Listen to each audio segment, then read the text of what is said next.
अब हमारा जो क्वेश्चन है वो है फीफो मेथड वाला। उसके अंदर सबसे पहले जो है डिफरेंस बताया गया कि फीफो और एवरेज मेथड के अंदर डिफरेंस क्या है। तो बिगनिंग इन्वेंट्री जो है फीफो के अंदर सेपरेटेड लिखी जाती है, उसके यूनिट्स और उसकी कॉस्ट। और वेटेड एवरेज मेथड में बिगनिंग इन्वेंट्री को हम अलग से कंसिडर नहीं करते हैं। अच्छा, उसके अंदर जो है फर्स्ट वाला जो स्केजुअल बनता है, units accounted for, accountable for, वो सेम बनता है। सेकंड जो बनता है हमारा वो स्केजुअल, उसके अंदर दो मेथड्स हैं उसको बनाने के इक्विवेलेंट वाला। उसके अंदर सबसे पहला मेथड है A-B यानी सब्ट्रैक्शन का। जितने आपके पास ट्रांसफर आउट यूनिट्स हैं उनके अंदर आप जो है ऐड कर दो एंडिंग इन्वेंट्री की कंप्लीशन वाले जितने भी यूनिट्स कंप्लीटेड हुए हुए हैं उनको हम ऐड कर देंगे। उसके बाद हम जितने हमारे बिगनिंग इन्वेंट्री के कंप्लीट हो चुके हैं उनको लेस कर देंगे। तो हमारे पास जो आएगी अमाउंट वो टोटल इक्विवेलेंट यूनिट्स आ जाएंगे। ठीक है, लेकिन ये वाला मेथड जो है, ये मिस ने कहा था कि ये वाला ज़्यादा प्रेफरेबल नहीं है, सेकंड मेथड जो है वो ज़्यादा प्रेफरेबल है। इसके अंदर हम जो है एडिंग करते हैं, A+B+C का कॉन्सेप्ट है। सबसे पहले जो है वो ट्रांसफर आउट यूनिट्स कितने हैं 1000, जिसको हम A कंसिडर करते हैं। उसके बाद उसके अंदर से हम लेस कर देते हैं beginning units, total beginning units वो थे 400, तो आ गया हमारे पास 600। सही है। फिर उसके बाद हम उसके अंदर ऐड करेंगे बिगनिंग इन्वेंट्री वो जो कि कंप्लीट नहीं हुए। फॉर सपोज 400 में से 50% कम्प्लीटेड थे, ठीक है, वो 50% नहीं थे, तो हमने वो जो 50% कम्प्लीटेड नहीं थे उनको हमने ऐड किया, A+B हो गया, तो हमारे पास आ गए 800। सही है। और फिर उसके बाद जो है ऐड हम करेंगे एंडिंग इन्वेंट्री के जो कंप्लीटेड यूनिट्स हैं with respect to their percentage, तो वो हम ऐड कर देंगे, तो हमारे पास आ जाएंगे 1050। तो ये इस तरह A+B+C का कॉन्सेप्ट हुआ कि A जो है ट्रांसफर्ड यूनिट्स हैं, B जो है बिगनिंग नॉट कम्प्लीटेड, और C जो है ending inventory with respect to completion. सही है। उसके बाद थर्ड स्केजुअल में क्या होगा कि हम उसके थर्ड स्केजुअल में सिर्फ और सिर्फ कॉस्ट जो है हमें दो दी हुई होती है। ठीक है, बिगनिंग इन्वेंट्री की कॉस्ट और कॉस्ट एडेड ड्यूरिंग पीरियड। तो हम सिर्फ कॉस्ट एडेड ड्यूरिंग पीरियड लेंगे, बिगनिंग इन्वेंट्री की कॉस्ट हम नहीं लगाएंगे मटेरियल, लेबर और ओवरहेड पे अलग अलग, लेकिन हम फाइनल में उसको एक साथ ऐड ज़रूर करेंगे, जो कि मैं आगे बताऊंगी कैसे। और फिर फोर्थ स्केजुअल में भी हमने जो है ये सेकंड मेथड हमने क्यों चूज़ किया एडिंग वाला, सब्ट्रैक्शन वाला क्यों नहीं किया, क्योंकि हमें फोर्थ स्केजुअल में इस एडिंग वाले कॉन्सेप्ट की ज़रूरत पड़ती है। कैसे, इसके अंदर भी हमारा जो कॉन्सेप्ट है वो है A+B+C+D, इसका कॉन्सेप्ट है। सबसे पहले A क्या होता है, बिगनिंग इन्वेंट्री जितनी हमारी कंप्लीट नहीं हुई थी उसको हम लेंगे 50%। सही है। उसके अंदर से हम जो है यानी कि जो हमारे पास कंप्लीट हो चुकी थी वो थी 50%। सही है। तो फिर उसके अंदर से हम जो है कॉस्ट कैसे निकालेंगे, सबसे पहले हमने देखना है कि बिगनिंग इन्वेंट्री की यूनिट्स कितने थे 400। ठीक है, फिर उसके बाद हमने उसको मल्टीप्लाई किया किससे, 100 माइनस यानी 100% में से माइनस जितना कंप्लीट हो चुका है। 100 माइनस 50% कितना होगा 50%, यानी कि 400 मल्टीप्लाई बाय 50%, तो 400 का 50% कितना आ रहा है 200। 200 यूनिट जो कि कंप्लीट नहीं हुए हैं उनको हम मल्टीप्लाई कर देंगे पर यूनिट कॉस्ट से जो हमारी पिछले स्केड्यूल में आई होगी, तो हमारे पास आ जाएगी कॉस्ट ऑफ बिगनिंग इन्वेंट्री। तो ये हमारा A पार्ट कंप्लीट हो गया। उसके बाद B पार्ट, उसमें क्या करेंगे हम, total units completed and transferred, जो कि हमेशा हम करते हैं कि जितने भी यूनिट्स कंप्लीटेड और ट्रांसफर हो चुके थे वो हम लेते हैं। लेकिन इसके अंदर क्या डिफरेंस है, वो ये है कि हम total units completed and transferred में से माइनस कर देते हैं बिगनिंग इन्वेंट्री।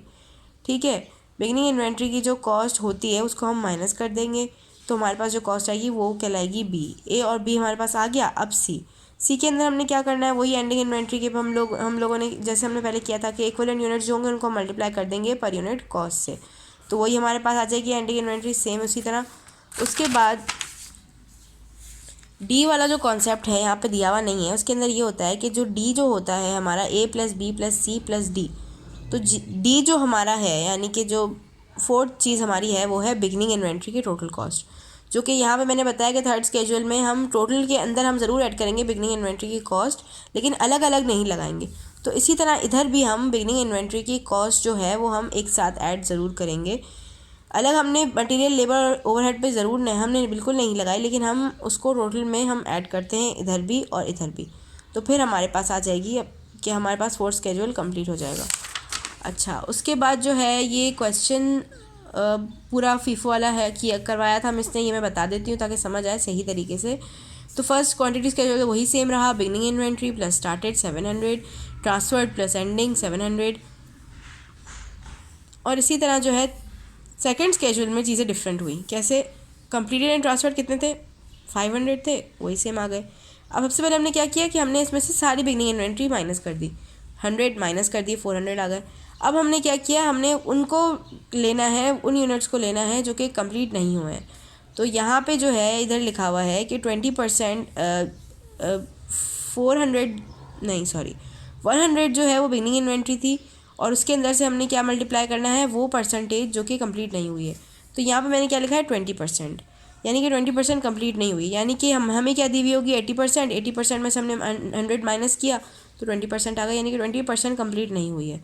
तो 20 यूनिट्स आ गए इसके, 60 यूनिट्स आ गए इसके, और 40 यूनिट्स आ गए इसके। तो हम इनको ऐड कर देंगे, बन जाएगी 420, 460, 440। ठीक है, बिगनिंग इन्वेंट्री का काम हो गया। अब हमने क्या ऐड करना है, बिगनिंग इन्वेंट्री हमने ऐड कर दी है ना, अब हमने ऐड करनी है एंडिंग इन्वेंट्री। एंडिंग इन्वेंट्री की जो परसेंटेज दी हुई होगी 60% जो है वो मटेरियल के लिहाज से, 20% लेबर के लिहाज से, और ओवरहेड जो है के लिहाज से 40% हमारा कंप्लीट हो चुका है। तो हम इसमें और फर्दर उनको ऐड कर देंगे, 120 यूनिट्स, 40 यूनिट्स और 80 यूनिट्स को ऐड करेंगे तो हमारे पास टोटल आ गई, टोटल इक्विवेलेंट यूनिट्स आ गए 540, 500 और 520। ठीक है, उसके बाद यानी कि ए प्लस बी प्लस सी का कॉन्सेप्ट हो गया। ए था हमारा ट्रांसफर्ड, बी था हमारा बिगनिंग इन्वेंट्री नॉट कंप्लीटेड, और सी था हमारा ending inventory completed with respect to their percentage. तो ये तीनों ऐड किए तो हमारे पास ये आ गई। उसके बाद जो है cost per unit schedule, cost per unit schedule में भी कुछ डिफरेंस होगा। उसके अंदर मैंने यही बताया कि उसके अंदर हम जो है cost added during the period ले रहे हैं। हम बिगनिंग इन्वेंट्री का कॉलम मैंने आप गलती से बना दिया था, फिर मुझे याद आया कि हम नहीं लेंगे क्योंकि ये फीफो मेथड है। तो हमने इसमें cost added during the period लिखी, और इसीलिए हमारे पास टोटल कॉस्ट का भी नहीं आएगा क्योंकि हमने बिगनिंग इन्वेंट्री की कॉस्ट नहीं ली है। तो इसलिए हमारे पास सिर्फ तीन कॉलम्स बनेंगे, इक्विवेलेंट यूनिट्स जो यहाँ पे हमने कैलकुलेट किए वो, और यहाँ पर cost added during the period ये आ गई। हमने इसको इससे डिवाइड किया तो ये हमारे पास कॉस्ट आ गई 25 पर यूनिट कॉस्ट आ गई 25.2, 10 और 15.2। हम इनको ऐड करेंगे तो हमारे पास टोटल परसेंटेज टोटल जो है पर यूनिट कॉस्ट आ गई, और ये हमारे पास आया क्या, total cost added during the period.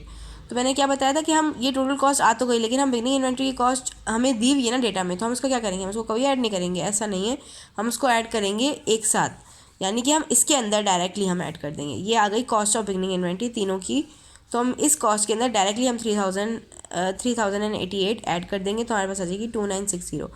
तो अब ये क्या कॉन्सेप्ट है कि ये जो अमाउंट है सेम फोर्थ स्केड्यूल में भी यही अमाउंट आनी चाहिए, यानी कि 29,600 ही आनी चाहिए। तो हम फोर्थ स्केड्यूल बनाएंगे तो उसके अंदर मैंने क्या बताया था, ए प्लस बी प्लस सी और प्लस डी, ये 4 कॉम्पोनेंट्स को हम ऐड करेंगे तो फिर हमारी ये टोटल कॉस्ट 4 स्केड्यूल कंप्लीट होगी। तो फर्स्ट हमारे पास ए क्या है, बिगनिंग इन्वेंट्री। बिगनिंग इन्वेंट्री में मैंने क्या बताया था कि नॉट कंप्लीटेड हम लेंगे, तो जैसे मैंने वहाँ पे नॉट कंप्लीटेड बताई थी 20%, 60%, 40%, इसी तरह यहाँ पे भी यही होगा। तो यानी कि 20 यूनिट्स कंप्लीट नहीं हुए हैं, 60 यूनिट्स कंप्लीट नहीं हुए हैं, और 40 यूनिट्स कंप्लीट नहीं हुए हैं। ये झांका झांका क्यों नज़र आ रहा है, खैर। और फिर उसके बाद पर यूनिट कॉस्ट से हम इसको मल्टीप्लाई कर देंगे, जो कि यहाँ पे हमने कैलकुलेट की है। ठीक है, तो यहाँ पे ये आ गई हमारे पास कॉस्ट तीनों की अलग अलग, cost to complete beginning inventory, इसको हम कहते हैं cost to complete beginning inventory. क्यों क्योंकि ये वाली कॉस्ट लगेगी हमें बिगनिंग इन्वेंट्री कंप्लीट करने के लिए, क्योंकि 20 units with respect to material और with respect to labour 60 units और 40 ओवरहेड के जो यूनिट्स हैं वो रहते हैं कंप्लीट होना, और उनके लिए हमें ये कॉस्ट लगेंगी। तो ये ए पार्ट हमारा कंप्लीट हुआ। बी पार्ट जो है उसके अंदर हमने क्या करना है, यूनिट्स ट्रांसफर एंड कंप्लीटेड हम हर किसी में लेते हैं, उसके ऊपर हम मल्टीप्लाई क्या टोटल रेट लगाते हैं। सही है, ये तो हर किसी में होता है, लेकिन इसमें डिफरेंस क्या है कि इसमें हम units of beginning inventory minus कर देते हैं। क्यों? क्योंकि जो हमने ट्रांसफ़र किए होंगे उसमें से ये यूनिट्स ऑफ बिगनिंग इन्वेंट्री जो है ये कंप्लीट हो चुके होंगे क्योंकि बिगनिंग है, तो इसलिए हम इसको माइनस कर देंगे। 500 less units of beginning inventory तो 400 आ गए। अब हम 400 पे, हम 500 पे नहीं, हम 400 पे लगाएंगे ये पर यूनिट, टोटल पर यूनिट कॉस्ट 50.4। तो ये हमारे पास आ गया 20,160। Cost of units transferred and completed, cost to complete beginning inventory आ गई हमारे पास, cost of units started and completed आ गए हमारे पास। ये दोनों क्या हो गए, ए और बी हमारे पास आ गया। हमें निकालना है सी और डी, जो कि हमने यहाँ पे निकाला है। सी के अंदर हमने क्या करना है, वही ending inventory same as it is वही रहेगा कि इक्विवेलेंट यूनिट्स को हमने यहाँ लिखा और परसेंटेज हमने यहाँ पर यूनिट कॉस्ट हमने यहाँ लिखी, इनको हमने मल्टीप्लाई कर दिया, ये आंसर हमारे पास आ गया, और ये हमारे पास आ गया टोटल कॉस्ट 4,640। ठीक है, ये हमारा सी पार्ट हो गया। डी पार्ट में जो है मैंने यही बताया कि बिगनिंग इन्वेंट्री की जो कॉस्ट हमने टोटल करके ऐड की थी 3088, वो हम यहाँ दोबारा से लिखेंगे और इसको हम ऐड करेंगे। तो ये 4 चीज़ें, फर्स्ट क्या बिगनिंग इन्वेंट्री की कॉस्ट, सेकंड क्या ट्रांसफर एंड कंप्लीटेड की कॉस्ट, थर्ड हमारे पास क्या है एंडिंग इन्वेंट्री की कॉस्ट, और फोर्थ हमारे पास cost of beginning inventory transferred out from previous department से हमारी बिगनिंग इन्वेंट्री की कॉस्ट आई थी वो। तो ये चारों कंपोनेंट्स ऐड हुए तो हमारे पास क्या आ गया, वही सेम आंसर आ गया 29,600। ये फर्स्ट डिपार्टमेंट का मैंने करके बताया था, अभी मैं सेकंड डिपार्टमेंट का बताऊंगी, मैंने वो क्वेश्चन कंप्लीट नहीं किया है।